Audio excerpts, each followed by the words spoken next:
We're on our way to F.O.B, fresh off the boat, which is a Filipino barbecue restaurant.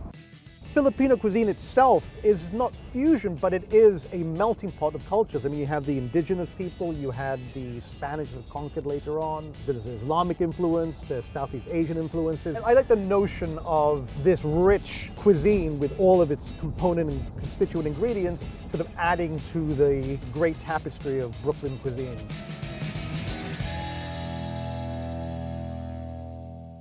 Today you can have sisig. Sisig is a sizzling pig face. Okay, so tradition. Sounds great. They say that sisig should have 3 lives. They have to be prepared a certain way, different ways. So this one has 3 ingredients. So it has the ears, the cheeks, and the belly. Okay. So the belly is roasted. It's because we serve liempo, which is pork belly here. So we take part of that off, the end part of that, and then if it's thin, we grill it, otherwise we roast it if it's pretty thick. And then the cheeks is braised, and the ears we boil it, and just a little bit of garlic and soy sauce and water. Okay, so it's 3 preparations basically. It's 3 preparations. So what do you do with the pig's ear? Do you break it down or you just boil the whole thing? Boil the whole thing. Boil it whole? We just boil it just like that. So this is what it looks like when it's cooked. No matter how long you cook it, this stuff gets soft, but that cartilage stays crunched. That's what you're looking for anyway, right? That crunch of that cartilage. Everything gets chopped up in sisig.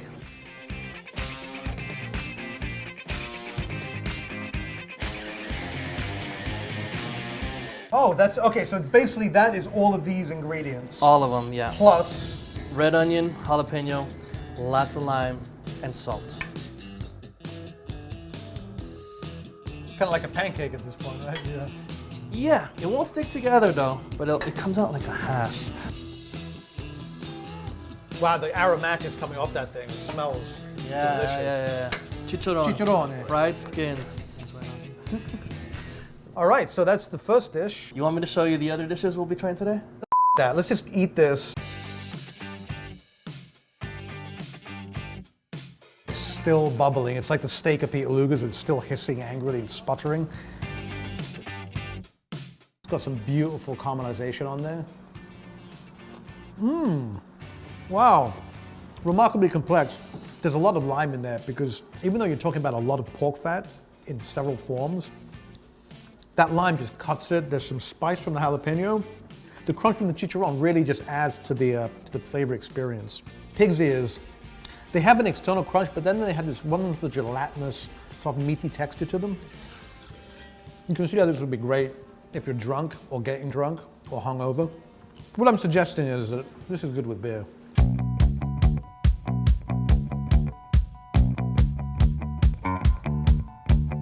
So this is our chicken adobo. It's probably the national dish of the Philippines next to pancit. Okay. And every family makes that different.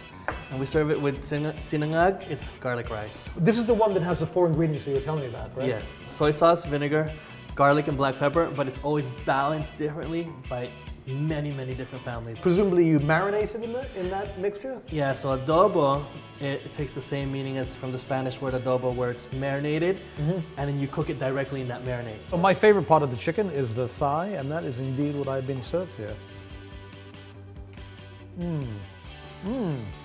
Wow. It almost has like a pork-like flavor, which is, I know it sounds weird, but you get in this richness that you don't normally associate with chicken.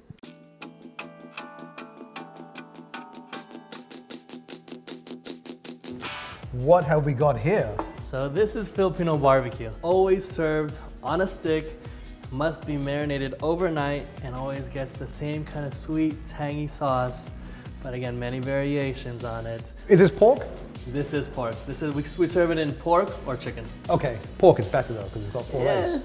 More flavor. We pick pork butt because it has just that amount of fat on it that when it hits that grill, you know, that char on the fat is really the best part of that. It's the same reason that American barbecue uses that for pulled pork, right? It's just got the right balance of fat to meat. Exactly. What is in the sauce? It's the same everywhere, right? It always has this thing we call banana ketchup. The Americans brought over ketchup. So we have an affinity for ketchup, you know, back in the day. And then when there was a shortage of tomatoes, I guess, on the islands, they started using banana. And it actually worked pretty well, right? And it worked, and they use the achiote seed, make it red. What I love about Filipino chopsticks is they come with meat on them already. It's amazing, look at that.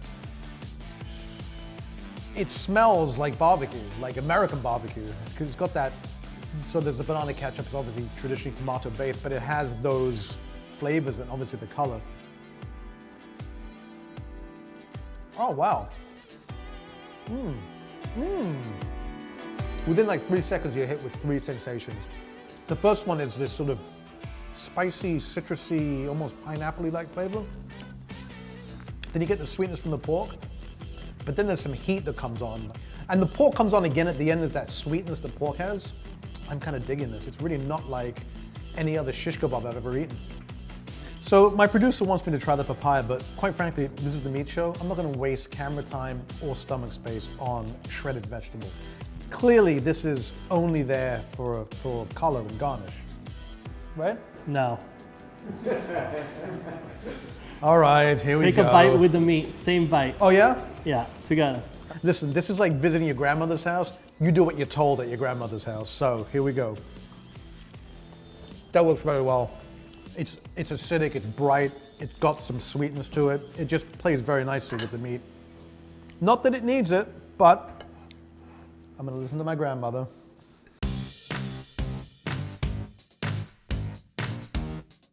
I came to F.O.B. not really knowing what to expect, like what is Filipino barbecue? And if you're expecting sort of, you know, ribs and chicken in a red sauce, you're gonna probably be disappointed. However, if what you care about is delicious food, you should get down here because this cooking here is really, I mean, I'm presuming it's very evocative of home if you're Filipino, but for me, it really is just delicious meat cooking. Thanks for watching The Meat Show. For more, click here now. This is a dish that you'll see very commonly at homes. Gonna do it super simple. Just gonna stuff it with ginger, a little bit of shiitake mushrooms, some Hawaiian